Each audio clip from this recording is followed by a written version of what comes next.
श्री गुरुपादुकाभ्याम नमः. परमपूज्य स्वामी प्रज्ञानंद लिखित ओंकार स्वरूपा सद्गुरू समर्था या ग्रंथाचं वाचन आपण ऐकत आहोत. आज ऐकूया या ग्रंथातील प्रकरण 3, सकळ साधनांच्या माथा जाणा तत्वता गुरुभक्ती, याचा भाग 4. पुढे ज्ञानदेवांनी सांगितलं, वन्ही तेथे दाहक सामर्थ्य की. अग्नी असेल तर जाळून टाकण्याचं सामर्थ्य त्या अग्नीजवळ आहे, असलंच पाहिजे, तरच तो अग्नी म्हणायचा. अग्नी आहे, थंडगार बर्फासारखा आहे, हे विधानच चुकीचं आहे. अग्नी असेल तर तो तेजस्वीच असला पाहिजे. तसं सद्गुरूचा जर शिष्य असेल तर तो तेजस्वी मनस्वी असाच असलाच पाहिजे, सामर्थ्य संपन्न असला पाहिजे. आणि हे सगळं मिळाल्यानंतर जे सर्वात श्रेष्ठ जीवन जगायचं आहे, धर्ममय जीवन, उदात्त पवित्र सुंदर जीवन, ते कसं असलं पाहिजे? दया तेथे धर्मू, धर्मू तेथे सुखागमू, सुखी पुरुषोत्तमू असे जैसा. दया तेथे धर्मू. प्रत्येक प्राणीमात्राबद्दल तुमच्या अंतःकरणामध्ये दयाबुद्धी असली पाहिजे. सगळं जगत जर भगवंताच्या इच्छेनं निर्माण झालं आहे, त्याच्या शक्तीचं प्रकटीकरण आहे, तर या जगामध्ये आपल्याला कुणाशी शत्रुत्व करता येणारच नाही. जे जे भेटे भूत ते ते मानिजे भगवंत, हा भक्तियोग निश्चित जाण माझा.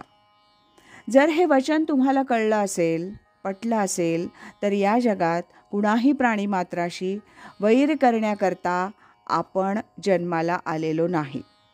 शक्य असेल तर मैत्रीच करायची. मग ते पतिपत्नी असोत, मित्रमित्र असोत, अन्य कोणी शेजारी पाजारी असोत, सतत त्यांच्याशी सौजन्यानं वागण्याचा प्रयत्न करायचा. हे वागणं म्हणजे आध्यात्मिक जीवन जगण्याचाच प्रयोग आहे. अध्यात्म वेगळं आणि जीवन वेगळं मानूच नका. संसार प्रपंच करा किंवा विश्वाचा प्रपंच करा, इथं कसं राहावं, कसं जगावं, कसं असावं याचं सतत चिंतन केलं पाहिजे. म्हणून धर्माचरण जर तुम्हाला करायचं असेल तर पहिल्यांदा तुमच्या अंतःकरणामध्ये दयाबुद्धी असली पाहिजे. लोक चुकणार, अपराध करणार, नको त्या गोष्टी करणार, बोलणार, आपण दयाबुद्धीनं त्यांच्याकडे पाहिलं पाहिजे. अज्ञानी लहान पोर जसं असतं ते वेडंवाकडं वागतं, वेडंवाकडं बोलतं, लाथा झाडतं, नको ते शब्द बोलतं. आईवडील त्याला धाक दाखवतात, सरळ करण्याचा प्रयत्न करतात, पण त्यानं केलेला अपराध कायमचा तो दोषी धरून त्याला फाशी द्यायला जात नाहीत. त्याला क्षमा करायची, त्याच्यावर दया करायची, हाच आईवडिलांचा धर्म असतो. अशा सगळ्या गुणांनी युक्त असणारा तो धर्म. तो धर्म जर तुम्ही तुमच्या जीवनामध्ये पाळायचा प्रयत्न केलात तर सर्व तऱ्हेची सुख ती तुमच्याकडे येणार. म्हणून धर्मू तेथे सुखागमू.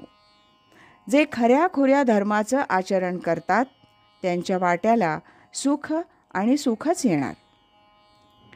पुढे ज्ञानदेवांनी सांगितलं, नुसतं सुख येऊन चालत नाही, सुखी पुरुषोत्तमू आथी जैसा. जीवनाचे 4ही पुरुषार्थ आपल्याला साधायचे आहेत. पुरुषोत्तम धर्म अर्थ काम मोक्ष हे 4ही पुरुषार्थ ज्यानं साधले त्याला पुरुषोत्तम असं म्हणायचं. जीवनाच्या कुठल्या तरी एकाच क्षेत्रामध्ये उत्तुंग प्रगती केली, जीवन यशस्वी झालं असा त्याचा अर्थ होत नाही. धर्मही पाहिजे, अर्थही पाहिजे, कामही पाहिजे आणि मोक्षही पाहिजे. हे सगळं करण्याकरता तुम्हाला गुरूंनाच शरण गेलं पाहिजे. सतत गुरुकृपेमध्ये राहण्याचा प्रयत्न केला पाहिजे. म्हणून त्याच सगळ्या विवेचनात पुढची ओवी येते, गुरु तेथे ज्ञान, ज्ञानी आत्मदर्शन, दर्शनी समाधान आथी जैसे. ज्ञानरूपी असणाऱ्या गुरुचा संपर्क साधा. याचा सरळ अर्थ असा की अज्ञानी गुरुच्या नादाला लागू नका. जे जडमूढ आहेत, ज्यांच्या स्वतःच्याच जीवनातलं अज्ञान संपलेलं नाही, भ्रम संपलेला नाही, मायेचा प्रभाव संपलेला नाही, अशा फालतू माणसालाच गुरु म्हणायचं नाही, हा शब्द वापरायचाच नाही.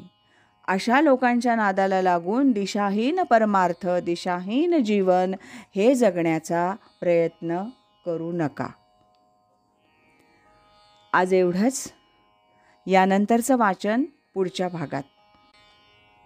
राजाधिराज श्री सद्गुरुनाथ महाराज की जय.